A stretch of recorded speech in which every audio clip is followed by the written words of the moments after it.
যে এখন এই দেখা যায় যে ব্রিজটা হয়ে গেছে মানে এর নিচে দিয়ে তো আর যাওয়া যাবে না, সম্ভব না, নৌকা চলাচল অসম্ভব। খালের চিন্তা করলে তো খাল তো মরেই গেছে। খাল পারলে ঠিক করে পরে ব্রিজের চিন্তা করুন।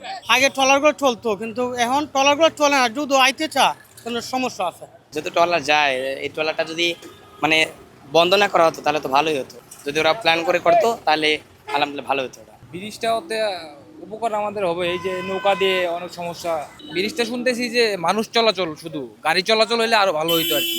ব্রিজের তো নিচে অনেকে ছোট ট্রলার যাইতে পারবে না। যে এখন এই দেখা যায় যে ব্রিজটা হয়ে গেছে মানে এর নিচে দিয়ে তো আর যাওয়া যাবে না, সম্ভব না, নৌকা চলাচল অসম্ভব। এটা হইলে আমাদের জন্য অনেক সুবিধা হইব। আর নৌকার জন্য অনেক সময় খারাপ থাকতে হয়, ঝামেলায় পড়তে অনেক সময় বৃষ্টিপাত রুদ্র হয়। দেখা গেল ব্রিজটা চালু হয়, তাহলে আমি আশা করি অনেক আল্লাহর রহমতে আমাদের অনেক উপকার হইব আর কি। কারণ আমি সবসময় যাওয়া আসা করি আর কি, ওইখানে ওই পাশে চাকরি করি। তো আমার জন্য আর কি অনেক অনেক ধরনের সুবিধা হইব আর কি। আর আমার শ্বশুর বাসা ওই পাশে, আরো বেশি উপকার হইব আর কি যাওয়া আসা করতে আর কি। যে খালটা ওই হিসাবে এইখান দিয়ে নৌকা চলাচলের কোনো উপায় নাইও। আর আমি তো এখান থেকে ছোট থেকে বড় হয়েছি এখানে, এককাল দেখি নৌকা চলছে, এখন তো পানি গভীর, পানি শুকায় যায়, তো ভাবে নৌকা চলবো না। তো ওই হিসাবে ব্রিজটা অতটুকু ক্ষতি হয় না আমার হিসাবে। তো ওই হিসাবে ট্রলার এখানে আসো না, আর ওই হিসাবে ব্রিজ ওইটা অত একটা ক্ষতিপূর্ণ আমি দেখতেছি না। আর খালের চিন্তা করলে তো খাল তো মরেই গেছে। খাল পারলে ঠিক করে পরে ব্রিজের চিন্তা করুন।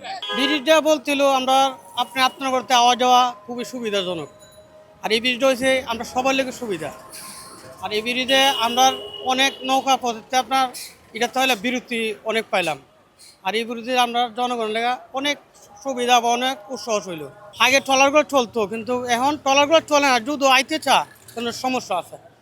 ব্রিজ নেশা হয়ে গেছে, উচিত ছিল একটু উঠার দরকার ছিল, কিন্তু এখন তো নৌকাগুলো আইতে পারবো না। ঝামেলা বলতে এখন তো আপনার হয়ে গেছে, অন তো করার কথা, কিন্তু জনগণ তো সুবিধা হয়েছে।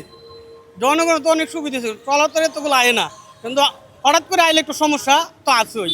ঠিক আছে, এটা আগে তো মাথায় নিত, এই সমস্যাগুলো হইতো না। এই ধরনের কাজগুলো বলতে হবো উঁচু করে ব্রিজ করার লেগা, ট্রলারগুলো আইতে পারে যাইতে পারে। জনগণের এই দিক দিয়ে সুবিধা, নৌকাগুলো তো সুবিধা। যে এই ব্রিজটা হলে আমাদের অনেক সুবিধা হবে, কারণ আমরা প্রতিদিনে লোকে যাওয়া আসা পার করি, এখানে আমাদের অনেক টাকা খরচ হয়। এরকম যদি মানে মতামত নিয়ে যদি এটা করা হতো, যে যদি ট্রলার যেহেতু ট্রলার যায়, এই ট্রলারটা যদি মানে বন্ধ না করা হতো তাহলে তো ভালোই হতো।